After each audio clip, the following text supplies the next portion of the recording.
mesdames et messieurs, bienvenue à cette nouvelle émission de Libre Penseur. J'ai l'honneur d'avoir à côté de moi aujourd'hui une dame de chez nous. Je suis en compagnie de Francine Jean. Bonjour, Francine. Bonjour. Et c'est un honneur pour moi de vous recevoir à l'émission. Le plaisir est pour moi. Et j'imagine que beaucoup d'entre vous reconnaissent mon invitée de ce matin, puisqu'elle est de la région Sainte-Marthe, qui fait partie de... Ça fait partie de Trois-Rivières. C'est Trois-Rivières maintenant, c'est le Grand Trois-Rivières. Nous sommes de Trois-Rivières. Bien sûr.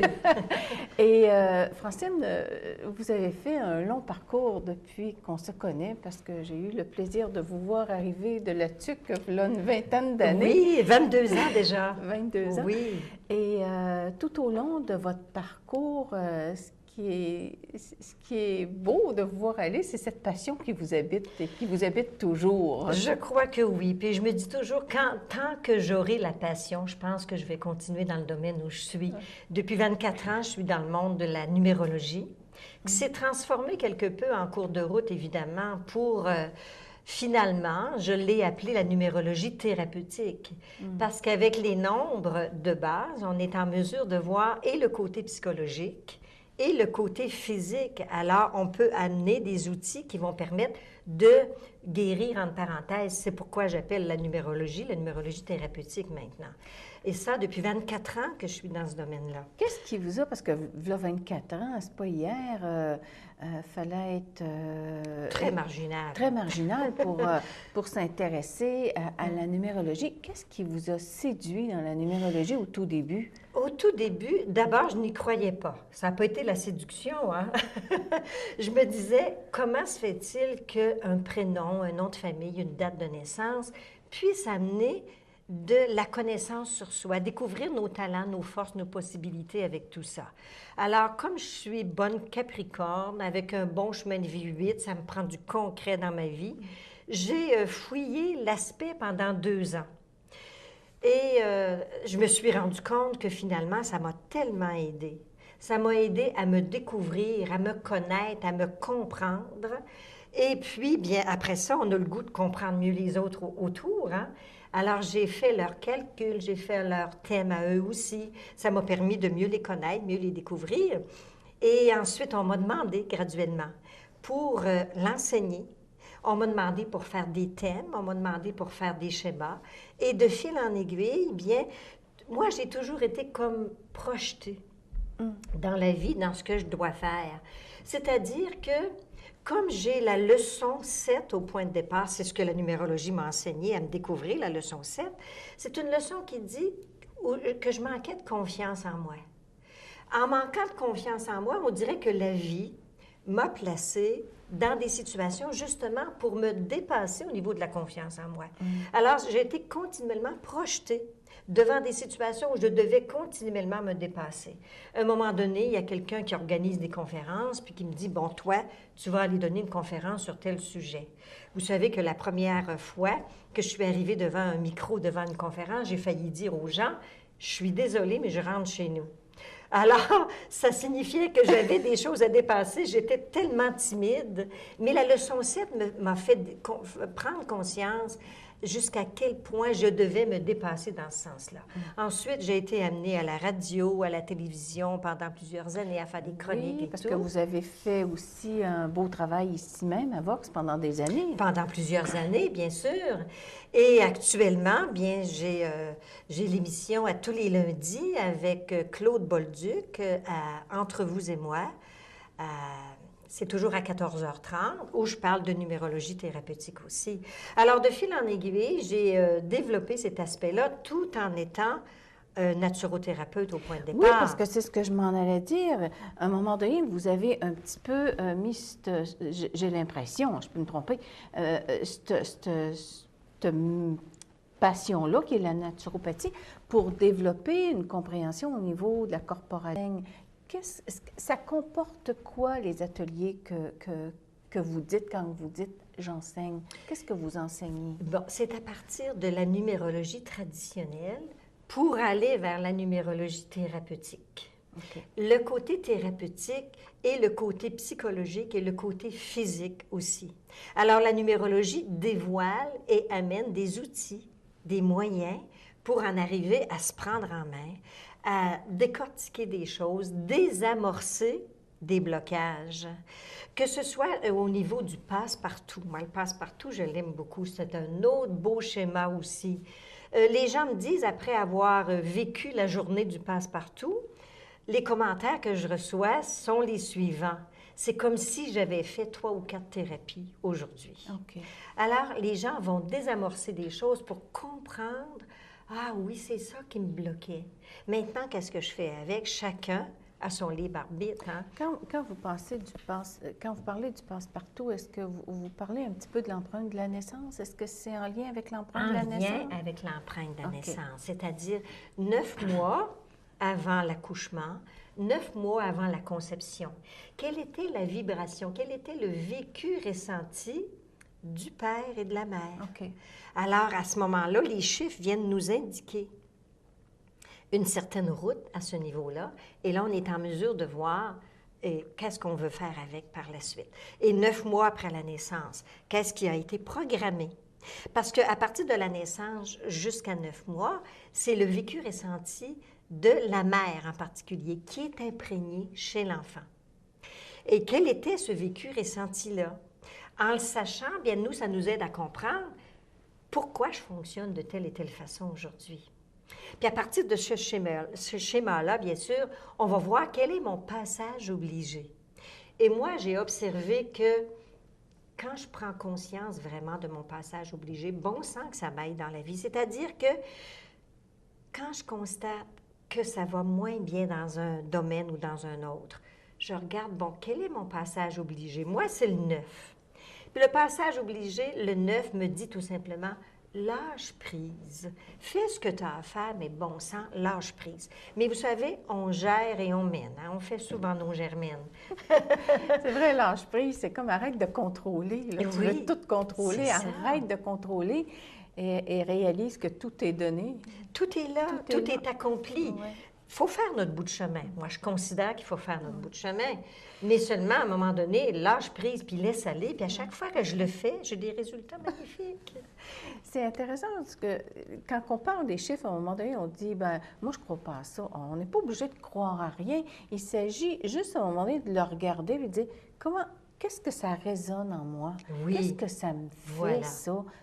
Enseignement-là, qu'est-ce que ça me dit, un œuf? Ça me pale-tu ou ça me pale pas? Exactement. Et si on fait si on se met au neutre, puis on va juste voir, est-ce que ça vibre? Est-ce que ça résonne? Exact. À partir de là, on n'a pas le choix de réaliser qu'il y a une certaine vérité et que si vraiment on veut y donner un sens, ben c'est comme un guide qui nous amène vers cette centricité qu'on parlait tantôt. Vous emmenez un point hyper important, puis que j'amène aussi toujours dans mes cours, parce que je me dis, ne me croyez pas, expérimentez-le. Allez le ressentir pour voir comment ce que vous réalisez à travers ces nombres-là. Ce sont des nombres, ce sont des symboles, évidemment, mais vous, qu'est-ce que ça vous dit? Comment ça vous parle? Et c'est à partir de ça que chacun doit aller selon ce qu'il est, puis selon ce qu'il veut bien y mettre de découverte à travers tout ça. Ça, c'est évident. Alors, quand on croit à certaines choses, on se met des barrières. Moi, j'ai toujours pensé de cette façon-là. Oui, parce que moi, je me dis toujours, la vie est un long processus d'expérience contraire. C'est-à-dire que l'expérience sur Terre, c'est l'expérience des contraires. Fait que si je crois mordicus que c'est là, bien, tôt ou tard, je vais douter. Oui. Je vais douter. Et le doute et le croire, bien, fait toujours qu'on se retrouve au point zéro. Exact. Tandis que si on veut vraiment sortir de cette dualité-là, puis aller avec le ressenti, en l'expérimentant, bien là, on sort de la croyance, puis on rentre dans le savoir. Exactement. C'est différent de dire « je sais », puis à comparer à « je crois ». Oui, c'est tout à fait différent. Et puis, ces nombres-là, finalement, nous informent aussi. Moi, j'ai beaucoup de 2 dans mon passe-partout, si je prends cet exemple-là. Et les 2, bien, changent de regard. Amène une critique positive, mais tu peux amener de la critique, mais regarde dans les 2 sens pour voir si cette critique-là, elle est constructive. Et c'est ça que le 2 me disait. Et puis le 2 me disait toujours, puis ça, j'en ai fait l'expérimentation. Dans une période de ma vie, des fois, on laisse toujours un peu plus aller les situations. Puis le 2 me disait, continue ton cheminement, continue ton évolution. C'est important que tu sois toujours en recherche, à découvrir, à connaître. Puis, vous savez, bien, vous me connaissez depuis plusieurs années, je suis continuellement en recherche, puis je pense que je vais l'être jusqu'à la fin de ma vie. Je suis curieuse. C'est vrai parce qu'à quelque part, il y a toujours, quand on est en recherche, il y a toujours plein de petits cadeaux qu'on n'a pas ouverts dans la vie. C'est vrai. La vie nous offre plein de petits cadeaux, mais si on ne les cherche pas, on ne les déballera jamais. Exactement. Alors, il y a beaucoup d'éléments comme ça qui peuvent être amenés. Là, je vous en énumère que quelques-uns. Quand on parle au niveau de la motivation de l'âme, je trouve que c'est un beau cadeau qu'on se fait de connaître cet aspect-là, parce que c'est encore au niveau du nombre qui nous amène à reconnaître cette motivation de l'âme. Et à partir de là, on est en mesure d'aller connecter à quelle famille d'âme j'appartiens. Et puis, quand on réalise à quelle famille d'âme on appartient, on est en mesure de comprendre qu'on est dans la bonne voie, la bonne direction et dans un meilleur accomplissement de soi. Parce que je pense qu'on est venu sur cette planète pour réaliser ce que notre âme nous demande de réaliser. Comment vous faites pour découvrir la motivation de l'âme? C'est à partir de toutes les voyelles. De ton prénom. De tous les prénoms que nous avons sur notre extrait de naissance, ainsi que le nom de famille. On ressort toutes les voyelles, on les additionne, on les réduit à un seul chiffre, et là, ça nous donne un très bon aperçu de la motivation de notre âme. Et quand on répond à l'aspiration de notre âme, on met beaucoup de chance de notre côté, afin de vivre, encore une fois, une vie plus harmonieuse, plus enrichissante. On est comme, on dirait, dans la route pour retrouver notre étincelle de base au niveau de notre âme. Donc, encore une fois, allez vérifier ça. Vous allez voir si ça vibre. J'aimerais aussi parler, juste 2 petites minutes, de la symbolique des chiffres, parce qu'on peut y aller de différentes façons. Aller voir la signification d'un 2, ou on peut y aller au niveau de la vibration de la Kabbale, on peut y aller au niveau des lettres hébraïques, on peut y aller au niveau des nombres. Au niveau des nombres, en tant que tel. Dans la symbolique de Georges Romé, puis dans la symbolique d'un tel.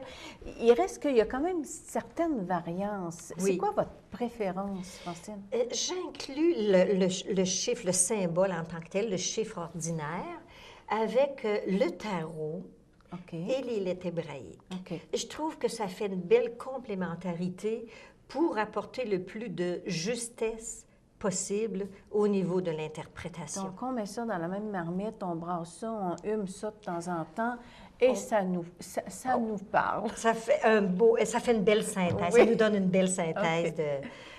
Je voudrais, Francine, parce que le temps passe vite, vous nous avez concocté un espèce de petit bijou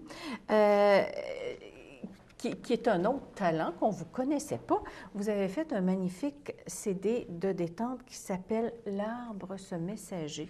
Oui. Donc ça, c'est un cadeau. Oui, j'ai fait le texte. J'ai fait la narration. C'est moi qui lis le texte. Et j'ai fait faire la musique par des gens très talentueux. C'est magnifique, la musique. Le texte l'est aussi. C'est vraiment, quand je dis c'est un cadeau, c'est un joyau.